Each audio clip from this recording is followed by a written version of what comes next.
एक राजा था जो कि बहुत ही घने जंगल में फंस चुका था। उसे बहुत प्यास लगी थी और वहां पर एक लकड़हारा था जिसने उसे पानी पिला दिया। और ये जो राजा था उसने धन्यवाद कहते हुए उस लकड़हारे से कहा कि कभी ऐसे ही यूं ही मेरे राजमहल आ जाना, मैं तुम्हें इनाम देना चाहूंगा। वो लकड़हारा तो बड़ा खुश हो गया और एक दिन ऐसे ही चलते चलते वो वाकई में राजमहल पहुंचा। उसने राजा को याद दिलवाया कि मैं वही लकड़हारा हूं जिसने आपको उस दिन पानी पिलाया था। राजा को जैसे ही याद आया वो बड़े खुश हुए। वो सोच में पड़ गए कि इस दरिद्र लकड़हारे की मैं क्या मदद कर सकता हूं। और फिर उन्हें याद आया कि उनके पास एक चंदन का बाग है जहां पर ढेर सारे चंदन के पेड़ हैं। उन्होंने वो चंदन का बाग उस लकड़हारे के नाम कर दिया। वो लकड़हारा इतनी सारी लकड़ियां देकर बिल्कुल बौरा उठा। उसे लगा कि इतनी सारी लकड़ियां, इसको काट के कितना सारा कोयला बन पाएगा। और धीरे धीरे उसने वही किया। उसे सोचा कि आजीवन यहां पर रह सकता हूं। ये लकड़ियों को काट काट के उसमें से मैं कोयला बनाऊंगा, बेचूंगा और आजीवन पेट पाल पाऊंगा। बहुत समय बीत चुका और उसके बाद कुछ ही चंदन के पेड़ बचे थे। वो लकड़हारा भी सोच में पड़ा हुआ था कि पता नहीं कैसे हो पाएगा, ये आजीवन कैसे यहां पर रह पाऊंगा, क्योंकि कुछ ही चंदन के पेड़ बचे हैं। और राजा को उसका विचार आया। राजा ने सोचा कि क्यों ना इस लकड़हारे की पूछताछ की जाए और कैसा है उसके हालचाल देखे जाए, और साथ ही अपने चंदन का जो बाग है वहां पर सैर भी करके आ जाऊं। तो राजा पहुंचे और दूर से उन्हें क्या दिखा? उन्हें दिखा कि वहां से धुआं निकल रहा था।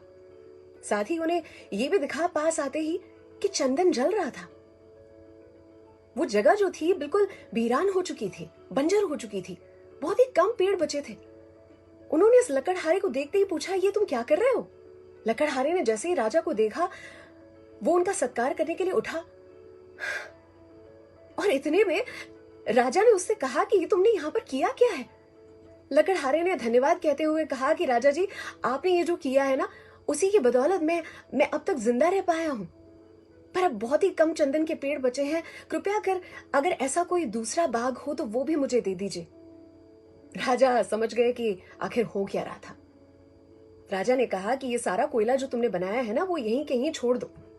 अब एक काम करो, ये 2 मीटर जो ये लकड़ी है ना, बस इसे लेकर बाजार जाओ और फिर मुझे आकर बताना कि क्या हुआ।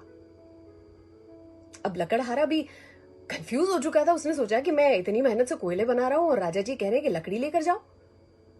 पर आखिर राजा की ओर से फरमान था तो उसे पालना पड़ा। जैसे ही वो बाजार पहुंचा तो क्या हुआ होगा? चंदन की लकड़ी को देखते ही सारे के सारे खरीदार वहां पर पहुंच गए और उसे चंदन की लकड़ी के लिए 300 रुपए मिले। उस समय काल में 300 रुपए बहुत ज्यादा थे। उसे लगा कि ये तो कोयले से कहीं गुना अधिक, वो भी सिर्फ 2 मीटर लकड़ी के लिए। जब वो वापस आया तो उसकी आंखों में आंसू थे। रोते हुए उसने राजा से कहा, ये मैंने क्या कर दिया? इस कहानी को मैं यही रोकूंगी। अर्थात ये चंदन का बाग जो है वो हमारा शरीर है और हमारी सांसें जो हैं वो चंदन के पेड़ हैं। जब कुछ ही चंदन के पेड़ बचे होते हैं ना, उस समय पे हमें रियलाइज होता है कि हम अब तक क्या कर रहे थे। चंदन के पेड़ों में से कोयला बना रहे थे, उन्हें क्रोध, द्वेष, ईर्ष्या और लालच की अग्नि में जला रहे थे। अनमोल चंदन के पेड़ जब कुछ ही बचे होते हैं तब उस समय पर रियलाइज होता है कि हमने क्या कर दिया, और चंदन के पेड़ों में से और चंदन के पेड़, नए पेड़ बन सकते हैं, प्रेम, विश्वास, सहायता के। मेरी कहानी का शीर्षक जो है कि जिंदगी के हाथ नहीं होते, जिंदगी के हाथ नहीं होते, लेकिन फिर भी वो जो करारा चमाट लगाती है ना, थप्पड़ लगाती है, आजीवन याद रहे ऐसा। और जरूरी नहीं है कि थप्पड़ खाने के बाद ही हम सब कुछ सीखें। हो सकता है कि थप्पड़ किसी और को पड़े और सीख हमें मिले। अगर आपको मेरी ये कहानी पसंद आई है तो जरूर से, जिनके लिए केयर करते हैं उन्हें जरूर से शेयर करें।